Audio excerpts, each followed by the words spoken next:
Assalamualaikum warahmatullahi wabarakatuh.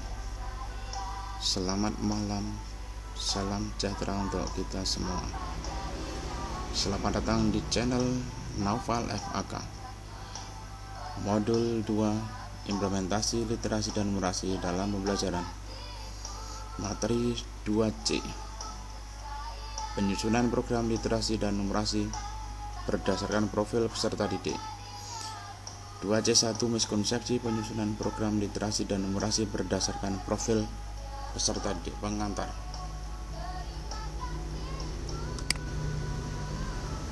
Selamat datang di aktivitas penyusunan program literasi dan numerasi berdasarkan profil peserta didik.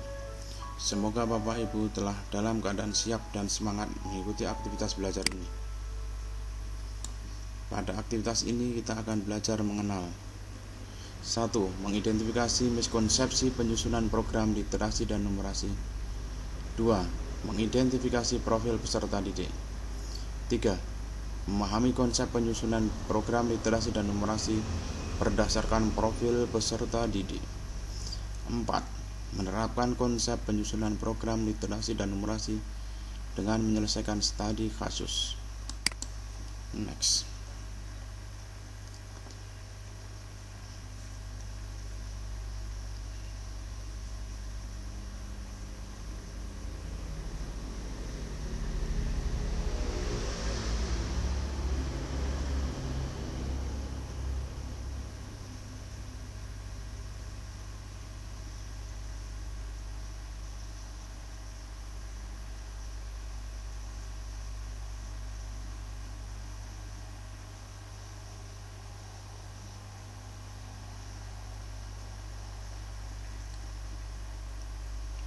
Pemantik miskonsepsi.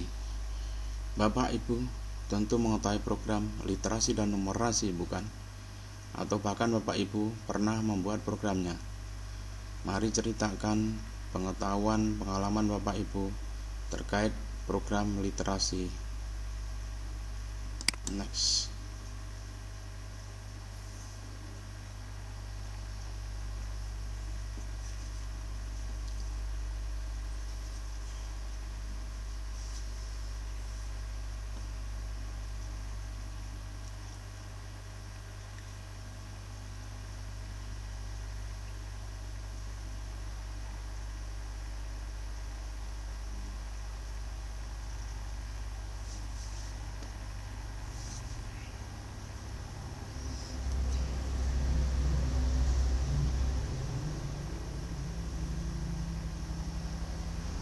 Lanjutan pemantik. Wah, menarik sekali ceritanya. Kini mari kita refleksikan penyusunan program literasi dan numerasi tersebut dengan menjawab beberapa pertanyaan berikut. 1. Apakah sebelum program tersebut dibuat, Bapak Ibu telah mengidentifikasi dan mempertimbangkan profil peserta didik? 2. Sebelum menyusun aktivitas dan memperdalam materi, apakah telah disusun asesmen yang sesuai profil peserta didik? Next.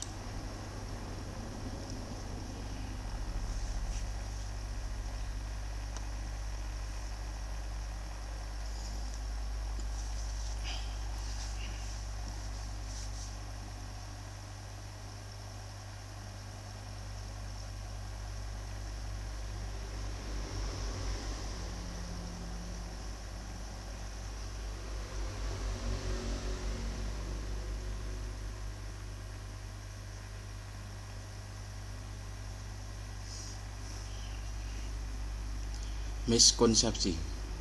Mari pelajari teks berikut agar dapat lebih memahami miskonsepsi dalam penyusunan program literasi dan numerasi. Bahan bacaan ini dapat Bapak Ibu unduh dan dibaca secara mandiri. Silakan gunakan navigasi yang ada. Keterangan icon pada bahan bacaan dari kiri ke kanan. Tanda minus untuk mengecilkan tampilan materi. Tanda plus untuk memperbesar tampilan materi. Tanda kotak untuk menampilkan materi full screen. Tanda panah untuk mengunduh materi. Ini tanda minus. tanda plus.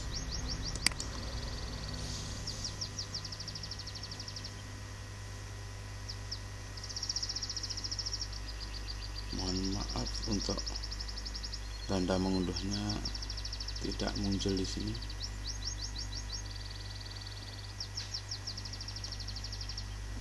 Next.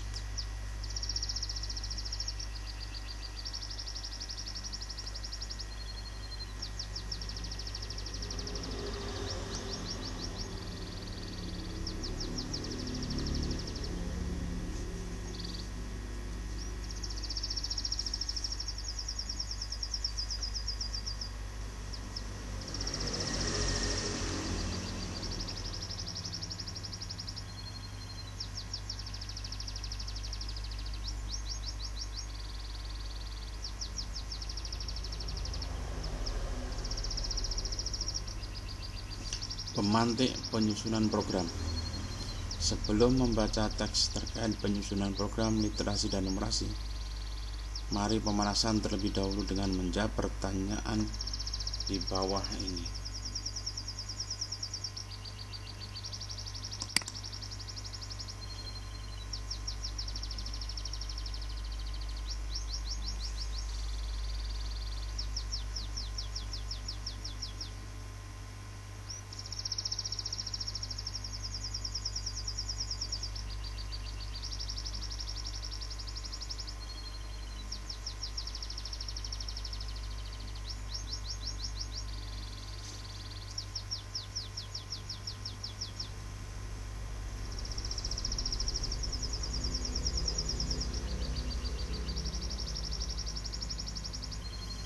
Bagian 2.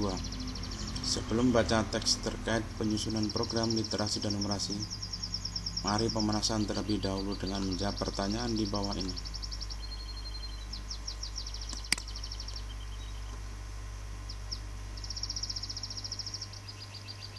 Next.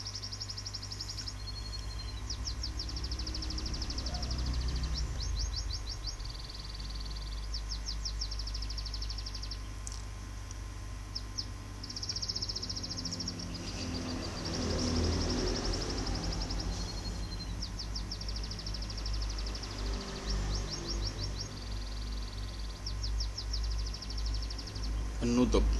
Terima kasih Bapak Ibu Guru atas upaya untuk mempelajari miskonsepsi pada sesi ini dengan optimal. Mari kita lanjutkan proses belajar pada bagian berikutnya, yaitu konsep.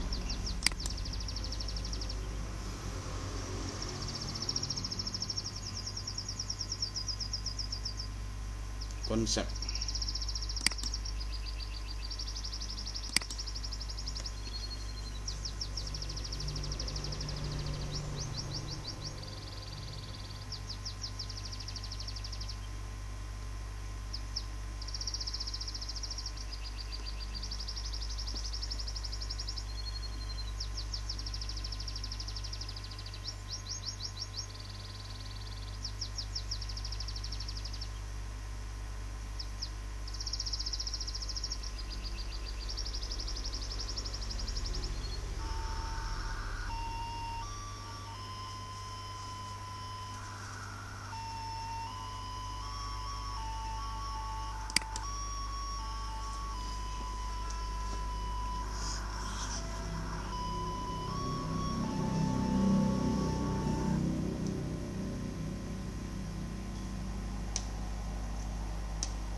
Dua C2 Konsep penyusunan program literasi dan numerasi berdasarkan profil peserta didik. 2C2A Identifikasi profil peserta didik. Bagaimana hasil pemanasannya Bapak Ibu? Apakah mendapatkan hasil yang baik? Kalaupun tidak, jangan khawatir. Kita akan membahasnya bersama pada aktivitas selanjutnya. sehingga Bapak Ibu akan mendapatkan pemahaman yang lebih utuh. Setelah Anda memahami miskonsepsi literasi dan numerasi, Anda akan pelajari pentingnya memahami profil peserta didik sebagai langkah awal dalam menyusun program literasi dan numerasi pada RPP. Sebagaimana kita ketahui bersama, salah satu prinsip RPP ialah berorientasi pada peserta didik. Berorientasi pada peserta didik berarti memahami profil peserta didik dari segi kesiapan, minat, dan kebutuhan belajar peserta didik dalam kelas, termasuk mengetahui pemetaan capaian literasi dan numerasi peserta didik. Namun guru seringkali melewatkan prinsip tersebut. Sebenarnya bagaimana cara memahami profil peserta didik yang beragam? Memahami profil peserta didik dapat dilakukan jika mengetahui langkah perencanaannya. Guru dapat melakukan asesmen diagnostis sebagai langkah awal memetakan kebutuhan peserta didik di kelasnya. Apa itu asesmen diagnostik? Asesmen diagnostik merupakan penilaian oleh guru pada awal pembelajaran untuk melihat kompetensi dan perkembangan belajar peserta didik. Nantinya hasil diagnostis guru digunakan untuk memetakan kebutuhan belajar peserta didik, sehingga dapat menentukan strategi pembelajaran yang sesuai dengan kondisi peserta didik. Pada prinsipnya, asesmen diagnostik dilakukan dengan memperhatikan aspek non-kognitif dan kognitif. Apa tujuan melakukan asesmen diagnostik non-kognitif dan asesmen diagnostik kognitif? Bacalah dua informasi berikut dan pelajari tujuan asesmen diagnostik. Analisis perbedaannya, kemudian bagikan komentar Anda pada kolom diskusi. Panduan asesmen di awal pembelajaran. Pertama, asesmen non-kognitif. Kedua, asesmen kognitif. Ketiga, tindak lanjut dan evaluasi. Asesmen di awal pembelajaran.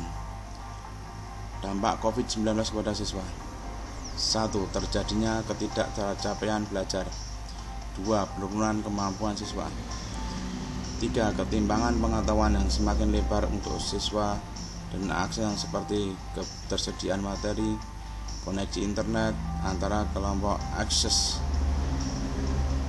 yang memadai dan kelompok akses yang tidak memadai. Perkembangan emosi dan kesehatan psikologis terganggu. 5. Rentan putus sekolah. 6. Dapat berdampak pada pendapatan siswa di kemudian hari. Solusi. Siklus asesmen di awal pembelajaran secara berkala. Tujuan memonitor perkembangan non-kognitif dan kognitif siswa selama masa pandemi untuk memenuhi target capaian belajar. 1. Tujuan asesmen non-kognitif: mengetahui kesejahteraan psikologi, aktivitas selama belajar, kondisi keluarga siswa. Tujuan asesmen kognitif: mengidentifikasi capaian kompetensi, menyesuaikan pembelajaran, memberikan kelas remedial. Kepala sekolah bertanggung jawab untuk memastikan asesmen dilakukan di semua kelas di minggu pertama secara berkala pada awal pembelajaran. Apa saja yang dilakukan para guru dalam kegiatan asesmen ini? Kognitif, non-kognitif. Persiapan. 1. Siapkan alat bantu berupa gambar ekspresi emosi. 2. Buat daftar pertanyaan kunci seperti apa saja kegiatan kamu selama belajar dari rumah. Hal-hal apa yang paling menyenangkan dan tidak menyenangkan. Apa harapan kamu? Pelaksanaan. 1. Berikan gambar emosi ke siswa. 2. Minta siswa mengekspresikan perasaannya selama belajar di rumah dengan bercerita, membuat tulisan, atau menggambar. Tindak lanjut. 1. Identifikasi siswa. 2. Menentukan tindak lanjut. 3. Ulangi pelaksanaan. Kognitif. Persiapan. 1. Buat jadwal pelaksanaan asesmen. 2. Identifikasi materi asesmen berdasarkan penyederhanaan kompetensi dasar yang disediakan oleh Kementerian Pendidikan dan Kebudayaan. 3. Susun 10 soal sederhana. 2 soal sesuai kelasnya dengan topik semester 1. 6 soal dengan topik satu kelas di bawah untuk semester 1 dan 2. 2 soal dengan topik 2 kelas di bawah untuk semester 2. Pelaksanaan: berikan soal asesmen untuk semua siswa di kelas, baik secara tatap muka ataupun belajar dari rumah. Tindak lanjut: 1. Lakukan diagnosis. 2. Berdasarkan hasil diagnosis. 3. Lakukan penilaian pembelajaran. 4. Ulangi proses yang sama.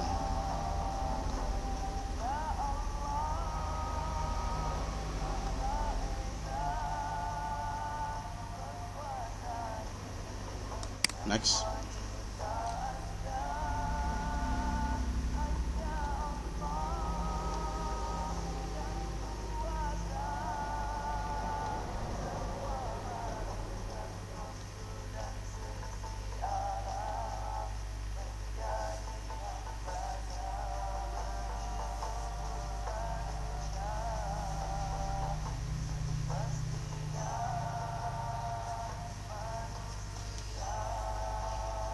Dua C 2B. Cerita praktek baik terkait RLP yang berpijak pada pemrofilan atau asesmen diagnostik. Silakan Anda baca informasi berikut dan pelajari tujuan asesmen diagnostik, analisis perbedaannya, kemudian bagikan komentar Anda pada kolom diskusi. Bahan bacaan ini dapat Bapak Ibu unduh dan dibaca secara mandiri. Silakan gunakan navigasi yang ada. Keterangan icon pada bahan bacaan dari kiri ke kanan. Tanda minus untuk mengecilkan tampilan materi. Tanda plus untuk memperbesar tampilan materi. Tanda kotak untuk menampilkan materi full screen. Tanda panah untuk mengunduh materi. Cerita praktek baik terkait RPP. 4 langkah menjadi guru yang dirindukan.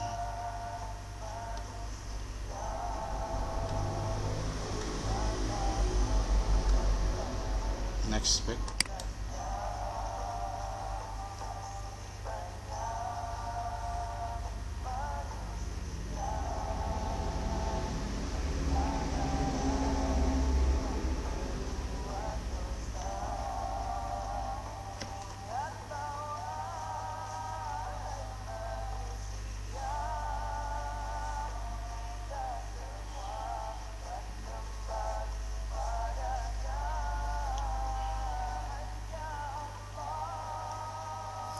Dua C memahami konsep penyusunan program literasi dan numerasi berdasarkan profil peserta didik.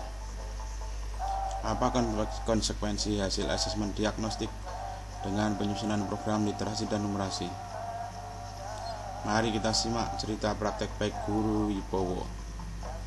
Cerita praktek baik literasi. Guru Wibowo seorang guru sekolah dasar dari Sekolah Cikal dan anggota penggerak komunitas guru belajar Tangerang Selatan. Memilih tantangan untuk menjadi guru pengganti di tahun sebelumnya mengajar. Setiap 2 minggu atau 3 bulan sekali, Pak Ari akan berpindah-pindah kelas untuk menggantikan guru-guru yang sakit atau guru yang cuti. Sebelum mengajar di kelas yang akan digantikannya, Pak Ari selalu melakukan observasi dan berbincang dengan guru kelas tersebut untuk mendapatkan informasi profil-profil peserta didik dan atau pencapaian kognitif dan non-kognitif peserta didik. Seringkali Pak Ari mendapatkan data perkembangan literasi peserta didik dengan level yang berbeda-beda. Misal dalam satu kelas terdapat kondisi peserta didik di level literasi awal dan dasar sehingga akan menjadi tantangan bagi guru dalam menyusun program literasi. Dari cerita Pak Ari, kita belajar sangat penting untuk memahami peserta didik secara keseluruhan, mulai dari hobinya, cita-citanya, pekerjaan orang tuanya, dan keadaan lingkungan belajarnya. Itu semua akan membantu guru dalam menyusun program literasi dan numerasi yang konstekstual dan bermakna dengan melihat kembali panduan yang dikeluarkan oleh Kemdikbudristek di awal pandemi, yaitu prinsip 5M. Memanusiakan hubungan, memahami konsep, membangun keberlanjutan, memilih tantangan, dan memberdayakan konteks. Panduan pembelajaran jarak jauh.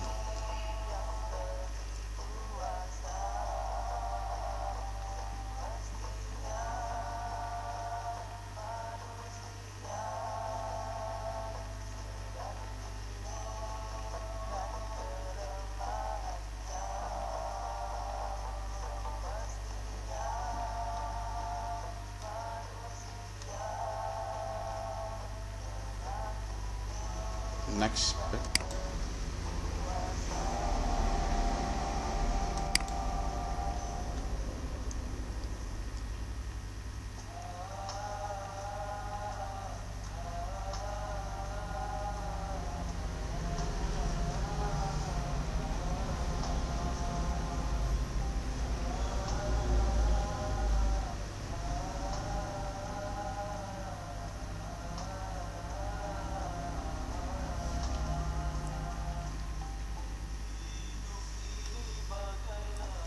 Dua C 2D menyusun RPP Merdeka Belajar. Silakan Anda cermati bahan bacaan berikut ini. Bahan bacaan ini dapat Bapak Ibu download dan dibaca secara mandiri. Silakan gunakan navigasi yang ada, keterangan icon pada bahan bacaan dari kiri ke kanan. Tanda minus untuk mengecilkan tampilan materi, tanda plus untuk memperbesar tampilan materi, tanda kotak untuk menampilkan materi full screen, tanda panah untuk mengunduh materi. Kita coba tanda minus kecil, tanda plus besar, plus tambah besar lagi, menyusun RPP Merdeka Belajar 3 halaman.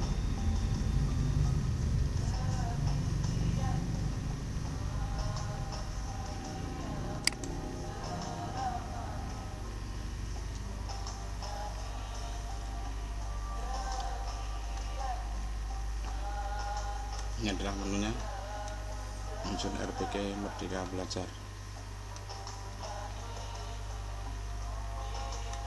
Next week.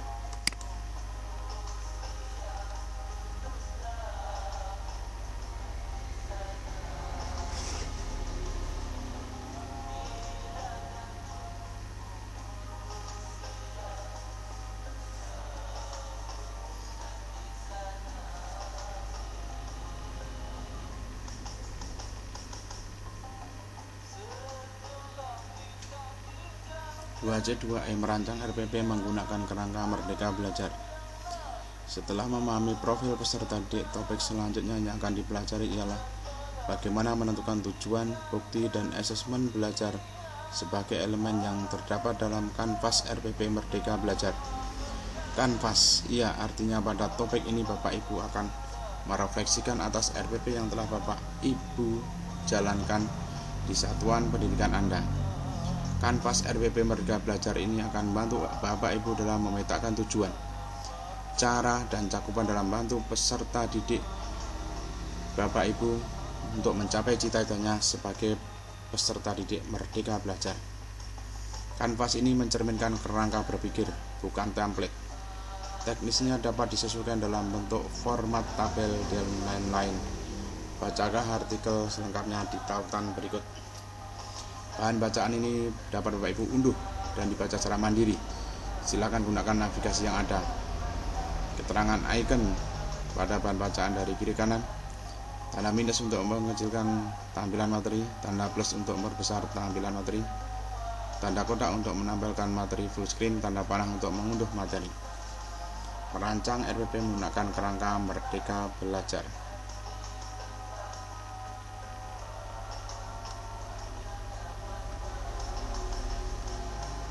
Next.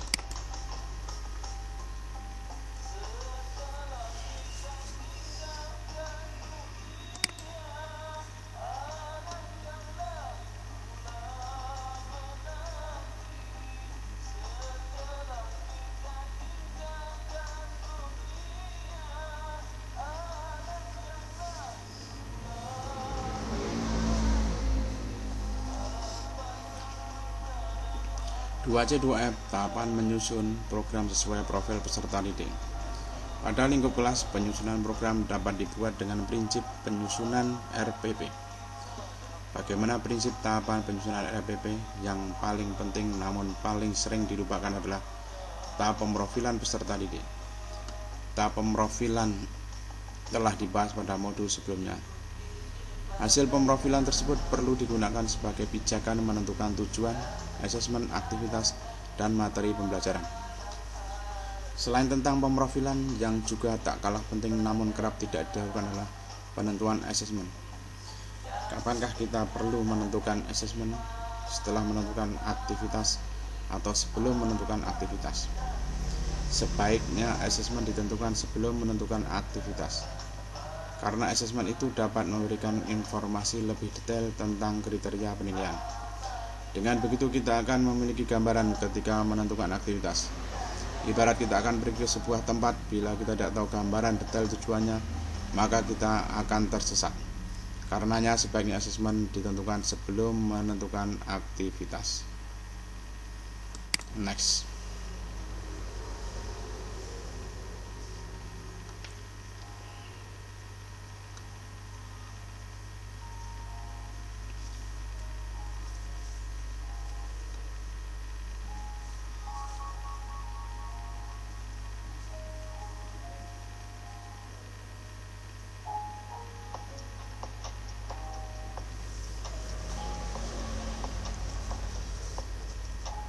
Dua C 2G, cerita praktek baik literasi terkait aktivitas belajar.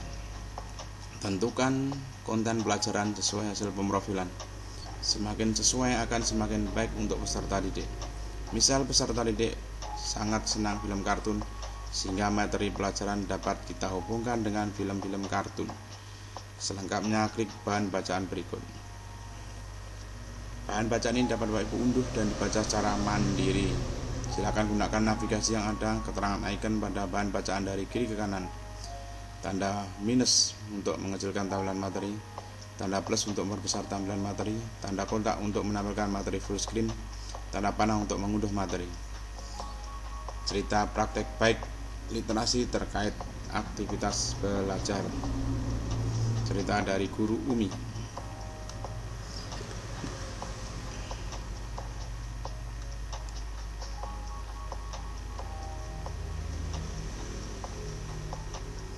Next.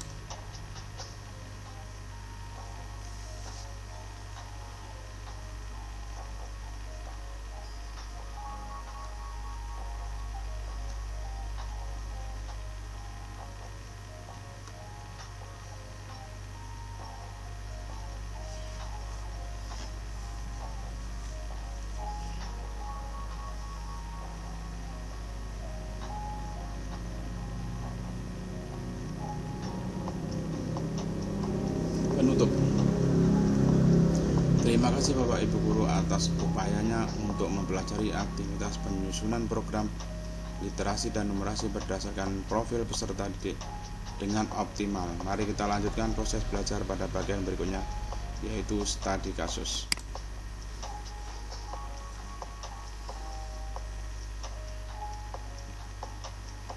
Studi kasus 2C3. Studi kasus asesmen pasca aktivitas penyusunan program literasi dan numerasi berdasarkan profil peserta didik. Anda telah menyelesaikan seluruh topik pembahasan materi penyusunan program literasi dan numerasi berdasarkan profil peserta didik.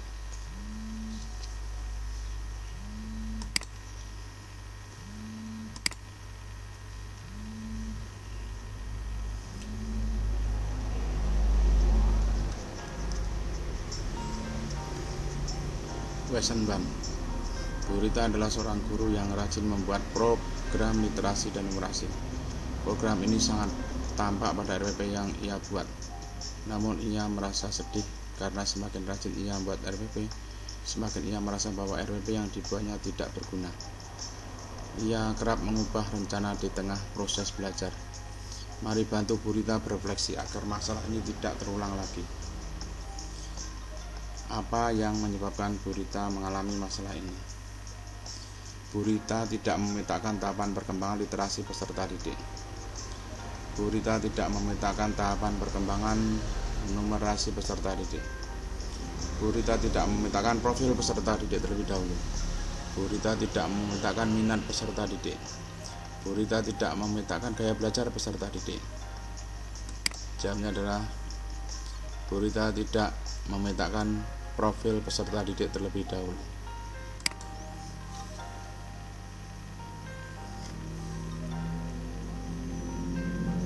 Question 2. Ibu Ani sedang curhat pada kepala sekolah.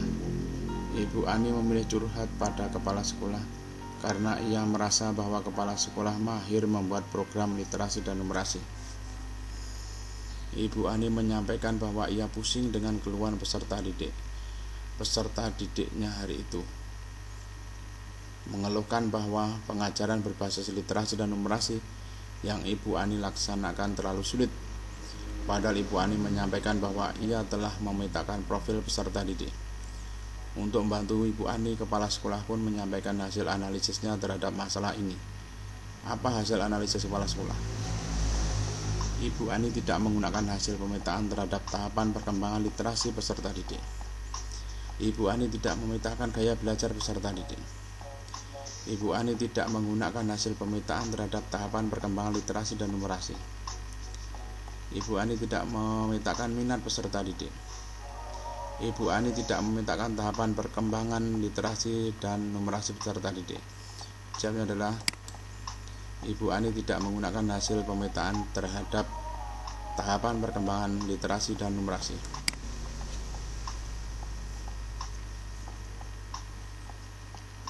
Pak Ayi adalah seorang guru SMP.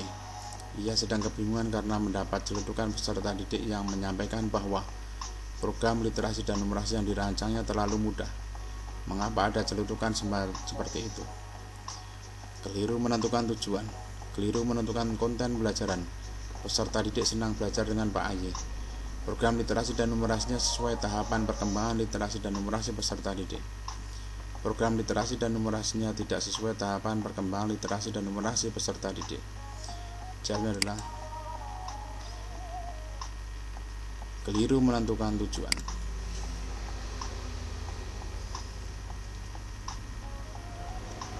Question Pak. Bu Atin merasa bingung melihat perilaku peserta didik di kelasnya. Ia merasa telah membuat program literasi dan numerasi dengan baik. Ia pun telah memetakan profil peserta didik. Namun ia merasa peserta didiknya tidak benar-benar mempedulikan program yang telah dirancangnya. Apa penyebabnya? Bu Atin tidak menggunakan hasil pemetaan gaya belajar peserta didik. Bu Atin tidak memetakan gaya belajar peserta didik. Bu Atin tidak menggunakan hasil pemetaan minat peserta didik. Bu Atin tidak memetakan minat peserta didik. Bu Atin tidak menggunakan hasil pemetaan profil peserta didik. Jawabnya adalah Bu Atin tidak menggunakan hasil pemetaan minat peserta didik.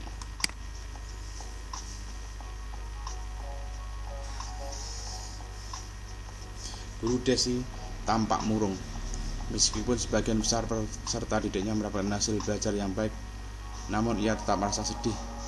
Ia sedih karena sebagian peserta didiknya mendapatkan hasil belajar yang belum bisa dikatakan baik.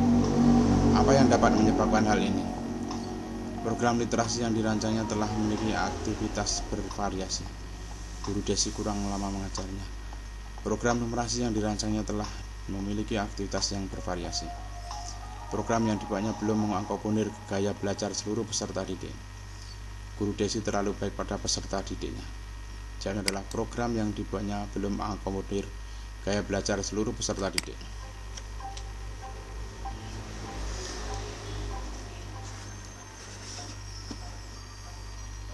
Kanvas RPP Merdeka Belajar adalah semua benar, kertas, contoh, kerangka berpikir, template. Jawabnya adalah kerangka berpikir.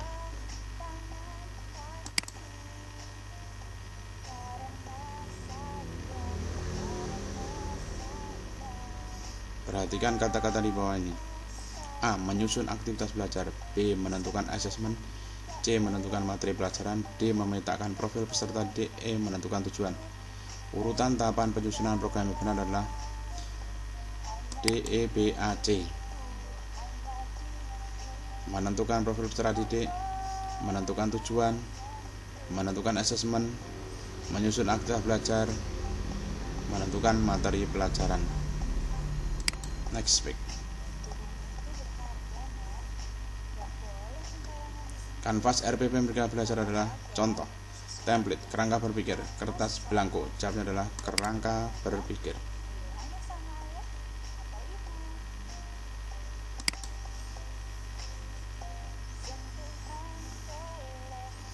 Pak Ayi adalah seorang guru SMP. Ia sedang kebingungan karena mendengar celetukan peserta didik yang menyampaikan bahwa program literasi dan numerasi yang dirancangnya terlalu mudah. Mengapa ada celetukan seperti itu? Program literasi dan numerasinya tidak sesuai dengan tahapan perkembangan literasi dan numerasi peserta didik. Keliru menentukan tujuan, keliru menentukan konten pembelajaran. Peserta didik senang belajar dengan Pak Ayi. Program literasi dan numerasinya sesuai tahapan perkembangan literasi dan numerasi peserta didik. Jawabnya adalah keliru menentukan tujuan. Finish. Mari kita lihat hasil jawabannya dari 9 soal. Kita submit.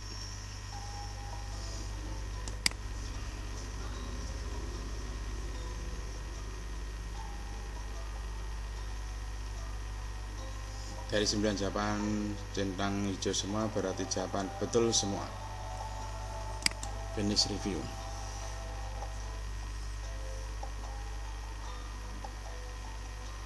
Demikian tadi materi 2C penyusunan program literasi dan numerasi berdasarkan profil peserta didik. Semoga bermanfaat. Sekian, assalamualaikum warahmatullahi wabarakatuh.